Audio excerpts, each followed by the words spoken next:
This is a story about this Jeep Cherokee.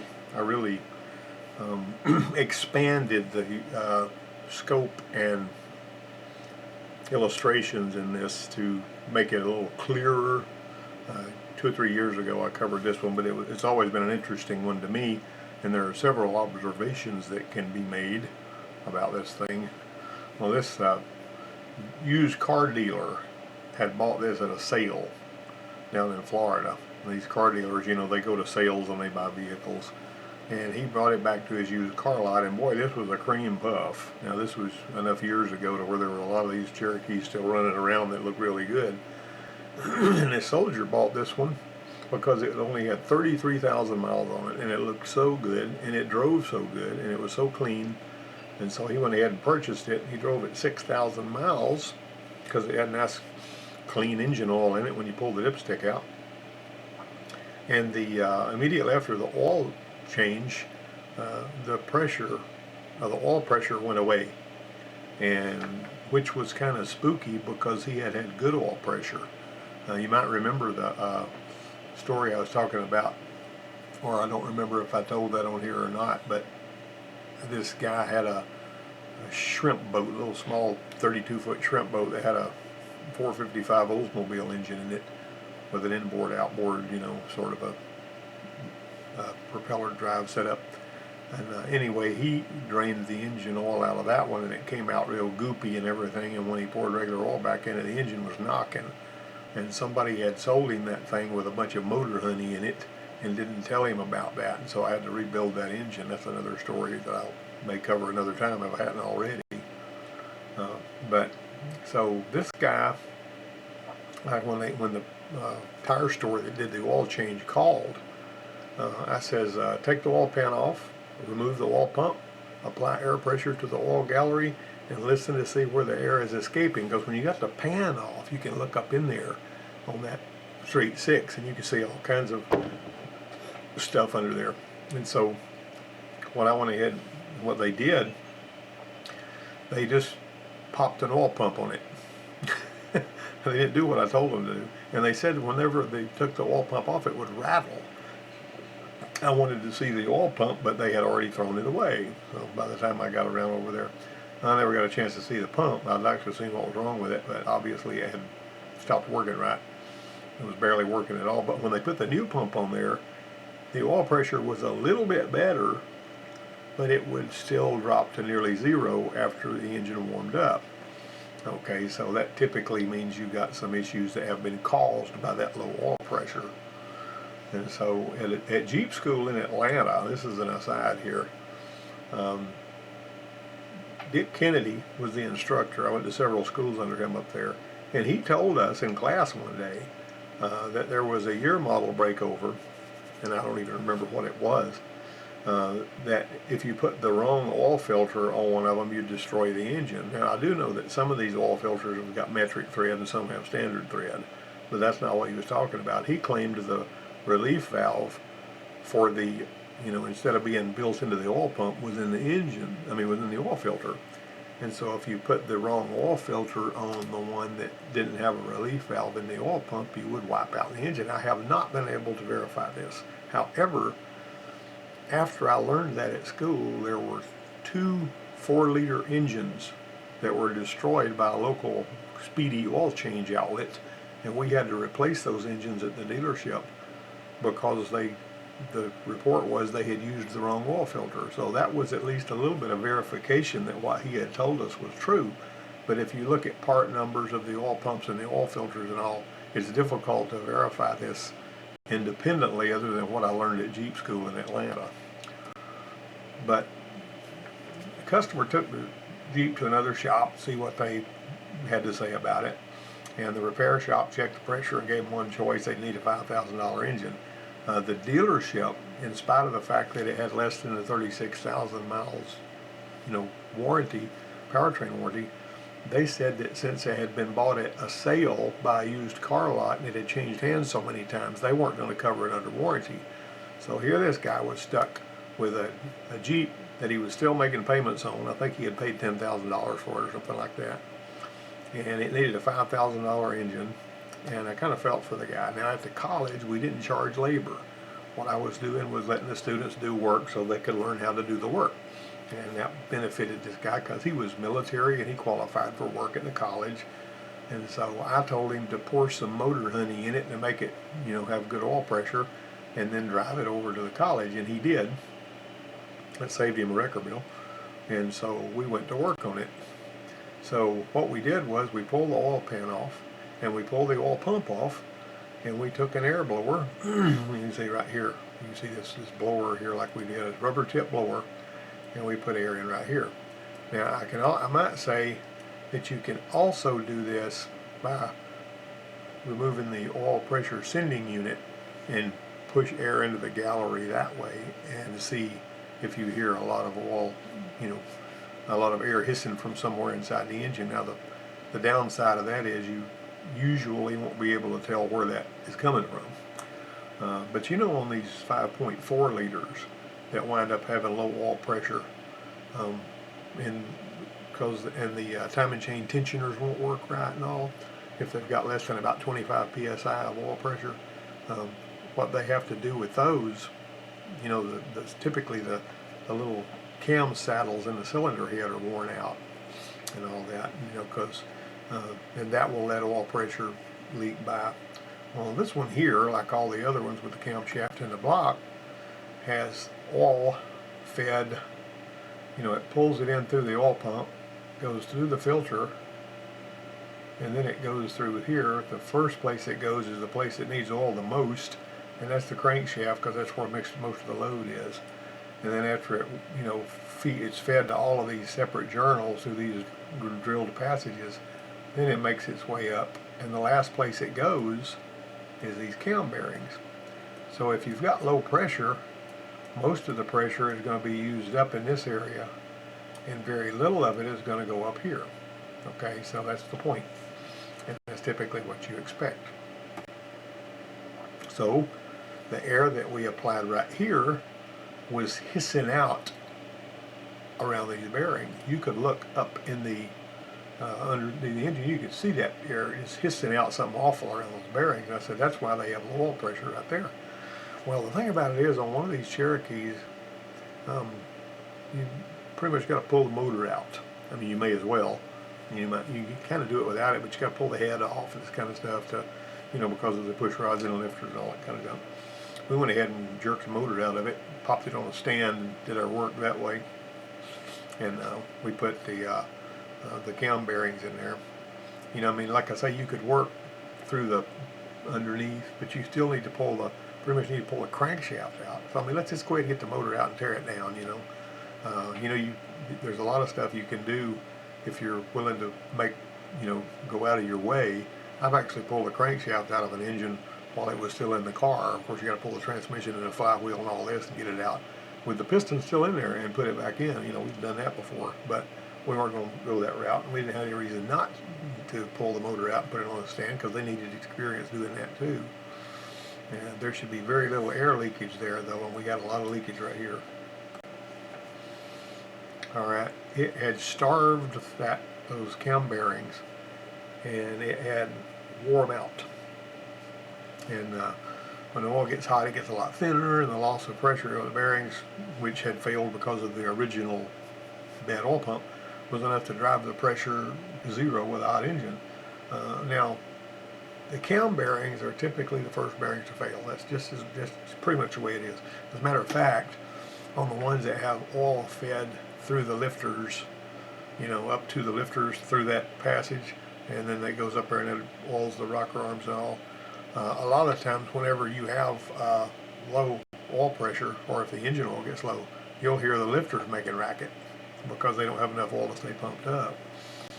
But well, the engine had to come out to do the job. The cam bearings hadn't spun, but they were really worn bad. Usually they won't spin anyway, but rod and main bearings will. Usually rod bearings are the worst to do that.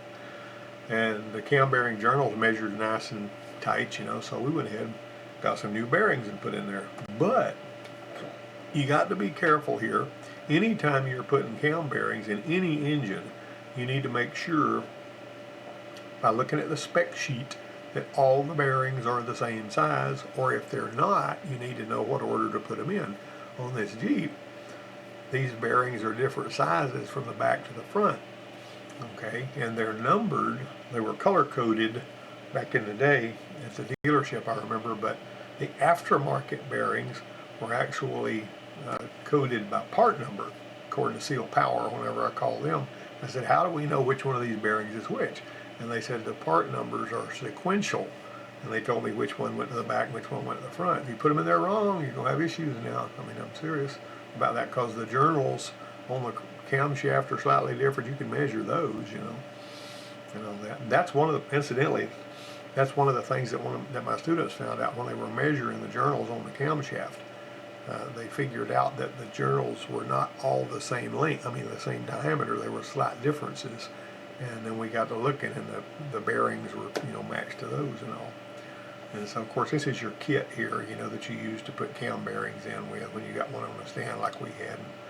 That's kind of like what it looks like. This part right here centers up that long driver, and then you got to pick the right one of these. And whenever you tighten that little bolt at the end, it basically swells this out so that this rubber on there is against the bearing, it's inside the bearing, and then you got a little shoulder that puts the bearing in there without damaging it. Of course, if it's got, most of them, that have oil going to them will have a, well, actually it's weird because you'll have some bearings that'll have a channel all the way around for the oil, and then you'll have some that'll just have a hole, and that hole has got to be lined up with the oil hole in the block when you put them in there. So it's just kind of tricky, and you just got to pay close attention to what you're doing. You can't just slop this over and ram stuff in there,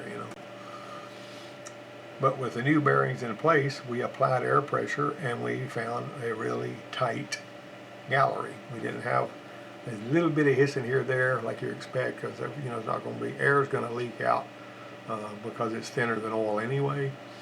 But there wasn't nearly as much as what we originally found out. Now, we put this thing all back together, and the gauge showed 60 psi cold, and after we ran it and drove it an hour, it was just over 30 psi idling. So 10 pounds per 1,000 RPM is typically the rule of thumb. If you've got 10 psi, if it's idling at 750, then that's the bottom rule of thumb. I like to see it a lot better than that. But if you're looking for the threshold, if it's 1,000 RPM idling, it ought to have at least 10 pounds of pressure there. I like for it to have 40 pounds or more. But the simple fact is, here we go. So this one here, it was a win. Now, here's the other thing. Let's think about this for a minute. Granted, the shop didn't do him wrong by quoting him a $5,000 engine. Most shops, with the exception of some of the dealerships I know about, will not go and do repairs inside the engine because of the liability that comes with that. They got to warranty that. And when anybody does one little bit of something wrong, then you got issues. When I used to have customers that would come and want us to rebuild an engine for them, of course we did that a time or two. Like the one with the broke crankshaft, we did that. But anyway, these customers would come and say, when you rebuild this, well, let's just get you one from LKQ because you'll have a warranty that way. And at the college, there was no warranty on anything that we did. Although a lot of the times if something went south, I would, make it right, however I could and all that. A couple of times I actually paid out of my own pocket, rather than breaking college protocol rules and all. But anyway, the shop didn't do them any wrong by quoting them an engine. Because quite frankly, most shops put Jasper engines or something like that in there because they got that warranty, and they put the engine in there, and if there's a problem. We put a crate engine in a Ford pickup one time because it had, the lady drove it home, it locked up, sitting in her driveway. She tried to start it the next morning, and the engine was locked. And so we got it over there to the school. It was a 99 F-150 four-wheel drive, and I told them we could get an engine from Ford that was a crate engine. It had a 3-year, 36,000 mile warranty on it for $2,500 at the time. I think it'd be more than that now. It was a 5.4, I think, 2-valve 5.4, And so we put that motor in there, and actually that's another story I should tell later. But the long and the short of it is, later on there was some little something that was inside the engine that was wrong. Can't remember what it was. And she wanted to bring it back to us, and I said, look, I've already given you the paperwork and everything, and it's registered with Ford as an engine purchased from them as a crate engine. You need to take that to the dealership and let them take care of that there. And that's the last time I ever heard from her, but I'll talk a little more about that later. There was more to that story, but anyway, I could get off on a rabbit trail here. I'm not going to do that. Here's a question. I got like 7 questions for you today. Which wear-prone component on an engine receives unfiltered oil? That sounds rough, doesn't it? Well, is it the valve lifters? No, that oil is filtered. What about the cam bearing? That's a filtered oil too. The oil pump is what gets unfiltered oil. Now it does come through that little screen in the pan, but that doesn't really filter much out. Furthermore, if that screen clogs up with sludge, it starves the oil pump and causes it to wear out. The timing gears are basically oiled by splash oil, so you could make a case for that. You know, the timing gears, the oil that's going to the timing gears, it typically is not pumped to the gear, it's splashed on the gears. So this could be C or D. If you answer C or D, you would get one of those right. I mean, you would get this question right, you know, if I was the instructor grading the test and I saw that. And really, the timing gears was an answer I shouldn't have put.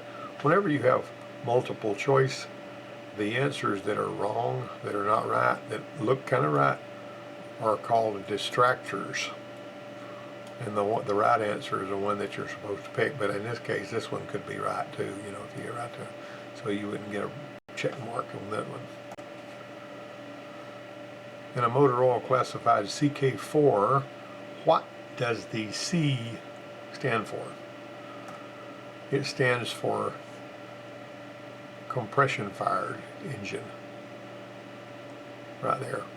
Now back whenever before engines got so specialized with a lot of their internal components, you could take compression fired oil if it was, you know, pretty much the same viscosity and all, and put it in a spark fired engine and it would be okay. You know, like for instance, if you wanted to use Rotella, which is a CF4 oil, and put it in a gas burner, you do just fine on that. Nowadays, things are different. You know, you basically have to be careful you can actually lose gas mileage by putting the wrong oil in there. I was one of the people on my Technical Writer Facebook page was saying that he had seen somebody use the wrong oil in a car, I forgot what it was, and they lost 4 miles to the gallon until they put the proper oil back in it. And so just kind of keep that in mind. Also, if you've got one that's using a lot of oil, you know, like using a quart of oil a week or something like that, then you can actually change over to full synthetic, and sometimes it'll stop burning oil or it'll greatly reduce it, you know, so keep that in mind too. Each of the following statements is true except, okay, let's look at these. Engine oil pumps are positive displacement pumps. They are, but you will not have oil pressure unless you have a relief valve. 10 psi per thousand, that's good. The lifters receive oil pressure right after the oil leaves the filter, that's not right. The cam bearings are always interchangeable, that's not right either. You know, but see, so here's another one I screwed up on. Either one of these I would probably, you know, because it goes to the crankshaft typically before it ever makes it up to the lifters. So I put a couple of I'm supposed to have, when you got it all the true except, that's like an ASE question, but technically this is true, this is true, okay, this one right here is false, and this right here is false. See, so either one of these would have got you a correct answer on that one there. Low engine vacuum can be caused by all of these except it can be caused by EGR flow, it can be caused by late ignition timing, it can be caused by retarded valve timing, and it can be caused by the wrong engine oil. Another way that I check for EGR flow is this tire store guy called me and he said, hey, we got one over here we put back together, they've done a bunch of work on it, and its idle's really bad. It was like a 3.1 or 3.4 in one of them GM vehicles. He said it idle's really bad. And so it'd been sitting there all morning, and I went out there and everything was all cool. And I said, fire it up. So we fired it up, and I could hear it idling rough. So I laid my hand on the intake manifold, and within 60 seconds that intake manifold was nearly too hot to touch. And I says, you got EGR flowing when it's not supposed to be. So they unplugged the electric connector from the EGR valve, which was how it was when it came in there, and it ran smooth. See, so there was some kind of a problem there. But that solved that mystery. However, we were working on an 85 model Oldsmobile Cutlass Calais or something. It had a rough idle and a hot intake, but it wasn't an EGR problem. That one had a cam sensor problem. Cam sensor wasn't putting out a signal at all. We replaced the cam sensor and fixed some wires there, got a cam signal, and the intake cooled off. So go figure on that, you know. I guess when it might have been shooting fuel in there too soon because it didn't know when it was supposed to, and it could have been causing a little bit of fire to leak into the intake. I don't know, I'm just making that up. Speculation, you know. Question 5. 52 Cadillac loses power badly while accelerating. Shop foreman sits down in the driver's seat, snaps the throttle. This is a true story. Snaps the throttle once and then tells the mechanic to replace the engine oil pump. That fixed it. So he's losing power, but the oil pump is the problem. The reason it did it, I don't know if you noticed it or not, but these remote mounted oil filters, like on these old cars, and even on some of your GM cars up into the 60s, you know, like Corvettes and stuff, they had this oil filter. Well, on the 350 that was in the Corvette, the oil filter was in the same place the oil filter is on the Spin-On, but it had this thick metal shell with a bolt going all the way through the middle, and it had a canister filter like this right here. Well, if the oil pressure relief valve sticks, the oil pressure and the oil pump being positive displacement, it will choke the engine down if the oil cannot bust out of there somewhere. Now on these Spin-On oil filters, if the oil pressure relief valve sticks, it will blow the oil filter off of there before it'll choke the engine down. I mean, blow it, slam off the car. But on these old ones with these metal shell, this is actually a 52 Cadillac oil filter, and you can buy one brand new. It's a remote mounted oil filter, and it takes this canister that goes in there. But whenever he sat down in the seat and he floored the accelerator, the oil pressure maxed out. That's what he was looking at. Switched it off, and he told the mechanic to put an oil pump in it. And when the mechanic did, the oil pump had the relief valve built in. Now, one time when I was at an international truck shop I was working at for about 6 months, I did an overhaul on a gas burner. I knew the bearings and all were really good, and the oil pump was nice and tight, and the oil pressure was a lot lower than it should have been, and I didn't like that.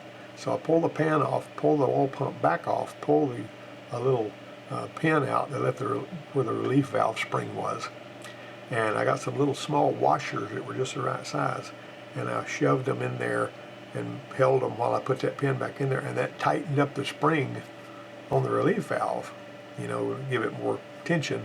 And when I put it all back together, we had good oil pressure. I mean, the oil pressure went from being like 15 pounds idling to about 40 pounds idling just because I put those two washers in there. And see, I wouldn't have done that if I didn't know everything else was right. You see, that's the whole point. But if you miss that relief valve and there's something wrong with it and the engine was locked up, and you don't fix the relief valve, you're going to lock up another engine. And I've seen that happen before too, when people didn't check the relief valve. This Jeep driver emailed me and complained that his left front wheel kept coming off. He always torqued the lug nuts with a wrench. None of the other wheels gave trouble, just the left front. So I sent him a 1-sentence email back. And I told him to do one simple thing, and it took care of it. Fixed it. Well, what do you think I told him? What I told him was to take one lug nut from each of the other wheels and put those on that wheel that kept coming off and see what happened then. So he did that, and it didn't come off anymore. And I said, you need to buy the right lug nuts for that wheel. Now, I don't know what kind of wheels he had, if it was aftermarket or whatever, but somehow he had wound up with the wrong taper. If you got the wrong taper on the lug nuts, the wheels are going to come loose. First time I ran into that, or I saw it, this friend of mine had put some fancy wheels on a 71 Chevelle that he had, chrome wheels, and he just tried to use the original lug nuts, which had the wrong taper, and the wheels kept coming off of that thing while he was driving. You know, not all at one time, but like one or the other would come off, and he'd have to go find the tire and put it back on there. It was just a pain. All right, this 91 Explorer came in running just fine. Didn't have any code stored, but it was dieseling. In other words, whenever you'd switch it off, it would go doom to doom doom doom to doom doom doom doom. And I'm thinking, wait a minute, this is a fuel-injected engine. How in the Sam Hill is it going to diesel when you shut it off? And I got to thinking about that, and I checked a couple of things, and I fixed it in 5 minutes. I don't know if you've ever seen that movie with Steve Guttenberg called Don't Tell Her It's Me. Well, that girl was driving a big old Buick or something, and she parked outside this house. It was a 2-story house, and she was going to look for somebody or something in that house, and she parked her old Buick, and that Buick ran, doom to doom doom doom to doom, kept running the whole time. She had it parked out, you know, puffing out white smoke and all. She went all the way up into the upper part of that house, came all the way back down, got back in it, and it was still running. All she had to do was switch it back on, and it was running. It's astonishing to me that somebody must have been a pretty good mechanic that was working on that movie to be able to make that car diesel that good while she was doing that, you know. What I figured out was the power relay was stuck. So this was stuck over here, and it wouldn't release when it lost power from the ignition switch. See, because you got B plus here, and the ignition switch feeds this. Well, the ignition switch also feeds the ignition coils and the EC relay. See, well, there's the EC relay down there. I'll get it listed over here. The EC relay feeds the PCM, the injectors, the transmission solenoids, and so on and so forth. And so with this stuck shut, the PCM was still powered up. The PCM was still receiving a crank signal from the crank sensor, but the ignition had been shut down. The ignition was not there. The power was gone from here, but these points were welded together. And so I noticed I still had power at the injector red wires, which come from the EC relay. And when you switch it off, the little glowing coals on the inside on the head, if it's an Athwarm engine, have a tendency to light off the mix, you know, because since the PCM was still energized and it was still getting a crank signal, the PCM was still sending fuel through the injectors. And so it was spraying fuel in there, and they were able to spontaneously combust because of the heat of the head and the carbon in there and all that kind of thing. So what I wound up doing was I just replaced the power relay and took care of that problem. That handled the whole issue. Well, that's all for today. Now, I've got a chapter 2 on this Jeep Cherokee that I can share with you, and I'm going to try to put together a real comprehensive with better illustrations on it too. And so you guys come back next week, and hey, this week, just be careful out there. Talk to you next time.